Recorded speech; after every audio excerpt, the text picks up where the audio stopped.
നമസ്കാരം. പശ്ചിമേഷ്യയിലെ രക്തരൂക്ഷിത സംഘർഷങ്ങൾക്കിടയിൽ ലോകരാഷ്ട്രീയത്തിൽ പുതിയ ശക്തി സമവാക്യം ഉയർന്നു വരുന്നതിന്റെ സൂചനയായി അമേരിക്ക ഇറാൻ വെടിനിർത്തൽ മാറിക്കൊണ്ടിരിക്കുന്നു. കടുത്ത യുദ്ധഭീഷണി നിറഞ്ഞ സാഹചര്യത്തിൽ അവസാന നിമിഷങ്ങളിൽ കൈവരിച്ച രണ്ടാഴ്ചത്തെ വെടിനിർത്തൽ ധാരണ ഒരു സാധാരണ സമാധാന ശ്രമമല്ല. അതിനു പിന്നിൽ വമ്പൻ ആഗോള ശക്തികളുടെ തന്ത്രങ്ങൾ ഒളിഞ്ഞിരിക്കുന്നു. അമേരിക്കൻ പ്രസിഡന്റ് ഡൊണാൾഡ് ട്രംപിന്റെ ആക്രമണ ഭീഷണികൾ ശക്തമായിരുന്ന സാഹചര്യത്തിൽ അവസാന നിമിഷങ്ങളിൽ ഇരുപക്ഷവും വെടിനിർത്തലിലെത്തിയത് ലോകത്തെ ആശ്വാസത്തിൽ ആഴ്ത്തിയെങ്കിലും ഈ നീക്കത്തിന് വഴിയൊരുക്കിയ നയതന്ത്ര നീക്കങ്ങളാണ് കൂടുതൽ ശ്രദ്ധ നേടുന്നത്. ഇതിൽ ശ്രദ്ധേയമായത് ചൈനയുടെ ഇടപെടലാണ്. നേരിട്ടുള്ള സൈനിക ഇടപെടലിൽ നിന്ന് മാറി നിന്നുവെങ്കിലും നയതന്ത്ര രംഗത്ത് സജീവമായി ഇടപെട്ട് ഇറാനെ ചർച്ചകളിലേക്ക് എത്തിക്കാൻ ചൈന നിർണായക പങ്ക് വഹിച്ചുവെന്ന വിലയിരുത്തലുകൾ ഉയരുകയാണ്. യുദ്ധം ദീർഘിപ്പിക്കുമ്പോൾ ആഗോള സാമ്പത്തിക രംഗത്തുണ്ടാകുന്ന പ്രത്യാഘാതങ്ങളും ഹോർമൂസ് കടലിടുക്കിലെ വ്യാപാര തടസ്സങ്ങളും കണക്കിലെടുത്ത് ചൈന തന്റെ ഗ്ലോബൽ പീസ് മേക്കർ എന്ന നിലപാട് ശക്തിപ്പെടുത്താൻ ശ്രമിച്ചു എന്നാണ് നിരീക്ഷണം. അമേരിക്കയും ഇറാനും അംഗീകരിച്ച രണ്ടാഴ്ചത്തെ വെടിനിർത്തൽ കരാറിന് പിന്നിൽ ചൈനയുടെ നയതന്ത്ര ഇടപെടലുകൾ ഉണ്ടായതായി US പ്രസിഡന്റ് ഡൊണാൾഡ് ട്രംപ് തന്നെ ഇപ്പോൾ തുറന്ന് സമ്മതിച്ചിരിക്കുകയാണ്. ഇറാനെ സമാധാന ചർച്ചകൾക്ക് അനുനയിപ്പിക്കാൻ ചൈന നിർണായക പങ്ക് വഹിച്ചിട്ടുണ്ടോ എന്ന അന്താരാഷ്ട്ര മാധ്യമങ്ങളുടെ ചോദ്യത്തിന് ഉണ്ട് എന്നാണ് തനിക്ക് ലഭിച്ച വിവരമെന്നായിരുന്നു ട്രംപിന്റെ മറുപടി. ഇറാന്റെ ഏറ്റവും വലിയ വ്യാപാര പങ്കാളിയായ ചൈന ചർച്ചകളുടെ ഓരോ ഘട്ടത്തിലും ടെഹ്റാനുമായി നേരിട്ട് ബന്ധപ്പെട്ടിരുന്നതായി ഇറാൻ വ്യക്തമാക്കിയിട്ടുണ്ട്.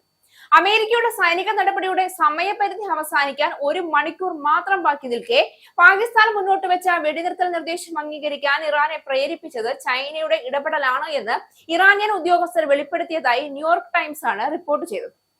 പശ്ചിമേഷ്യയിലെ യുദ്ധം ആഗോള സമ്പദ് വ്യവസ്ഥയെയും ഊർജ്ജ സുരക്ഷയെയും ദോഷകരമായി ബാധിക്കുമെന്ന് ചൂണ്ടിക്കാട്ടി സംഘർഷത്തിൽ ചൈന മുൻപ് ആശങ്ക പ്രകടിപ്പിച്ചിരുന്നു. ഈ യുദ്ധം അനാവശ്യമാണെന്നും ഇത് അവസാനിപ്പിക്കാൻ എല്ലാ കക്ഷികളും ആത്മാർത്ഥത കാണിക്കണമെന്ന് ചൈനീസ് വിദേശകാര്യ മന്ത്രാലയത്തിന്റെ വക്താവ് മാവോ നിങ് ആവശ്യപ്പെടുകയും ചെയ്തിരുന്നു.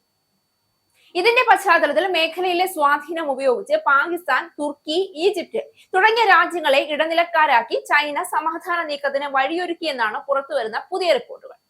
അതേസമയം സംഘർഷം അവസാനിപ്പിക്കുന്നതിനായി 10 നിർദ്ദേശങ്ങൾ അടങ്ങിയ പദ്ധതിയാണ് ഇറാൻ മുന്നോട്ട് വെച്ചത്. തങ്ങളുടെ യുറേനിയം സമ്പുഷ്ടീകരണ പരിപാടിക്ക് അമേരിക്ക അംഗീകാരം നൽകുക, ഇറാനുമേൽ ഏർപ്പെടുത്തിയിരിക്കുന്ന എല്ലാ ഉപരോധങ്ങളും നീക്കം ചെയ്യുക എന്നിവയാണ് ഇതിലെ പ്രധാനപ്പെട്ട നിബന്ധനകൾ. കൂടാതെ ഹോർമൂസ് കടലിടുക്കിന്റെ നിയന്ത്രണം ഇറാന്റെ കൈവശമായിരിക്കണം, മിഡിൽ ഈസ്റ്റിൽ നിന്ന് അമേരിക്കൻ സൈന്യം പിന്മാറണം, ഇറാനെതിരെയുള്ള ആക്രമണങ്ങൾ അവസാനിപ്പിക്കണം, മരവിപ്പിച്ച ആസ്തികൾ വിട്ടുനൽകണം തുടങ്ങിയ ആവശ്യങ്ങളും ഇറാൻ ഉന്നയിച്ചിട്ടുണ്ട്. സമാധാന ചർച്ചകൾ ഐക്യരാഷ്ട്രസഭയുടെ സുരക്ഷാ സമിതി പ്രമേയത്തിന്റെ അടിസ്ഥാനത്തിലായിരിക്കണമെന്നും ഇറാൻ ആവശ്യപ്പെട്ടു. ഇരു രാജ്യങ്ങളും തമ്മിലുള്ള ഔദ്യോഗിക ചർച്ചകൾ ഏപ്രിൽ 11 പാകിസ്ഥാൻ തലസ്ഥാനമായ ഇസ്ലാമാബാദിൽ ആരംഭിക്കും. ഇരു രാജ്യങ്ങളുടെയും പ്രതിനിധികൾക്ക് പാകിസ്ഥാൻ ആതിഥേയത്വം വഹിക്കുമെന്ന് ഷഹബാസ് ഷെരീഫ് അറിയിച്ചിട്ടുണ്ട്. സുസ്ഥിരമായ കരാറിലെത്തുക എന്നതായിരിക്കും ചർച്ചയുടെ ലക്ഷ്യമെന്നും ഷഹബാസ് ഷെരീഫ് പറഞ്ഞു. പാകിസ്ഥാൻ മുന്നോട്ട് വെച്ച സമാധാന രേഖയും ചൈനയുടെ പിന്തുണയും ചേർന്നാണ് ഈ വെടിനിർത്തലിന് അടിസ്ഥാനമൊരുക്കിയത്. ഹോർമൂസ് കടലിടുക്ക് വീണ്ടും തുറക്കുന്നതും സുരക്ഷിതമായ കടന്നുപോകലും ഈ കരാറിന്റെ നിർണായക ഘടകങ്ങളാണ്. ലോകത്തെ എണ്ണ വിപണിയും അന്താരാഷ്ട്ര വ്യാപാരവും ഇതിൽ ആശ്രയിക്കുന്നതിനാൽ ഈ നീക്കം ആഗോളതലത്തിൽ വലിയ പ്രതിഫലനങ്ങൾ ഉണ്ടാക്കാൻ ഇടയുണ്ട്.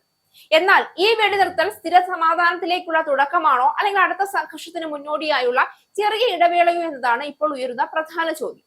ചൈനയുടെ നയതന്ത്ര നീക്കങ്ങൾ ഈ സമവാക്യത്തിൽ എത്രത്തോളം ദീർഘകാല സ്വാധീനം ചെലുത്തുമെന്നതും ലോകം ഉറ്റുനോക്കുകയാണ്.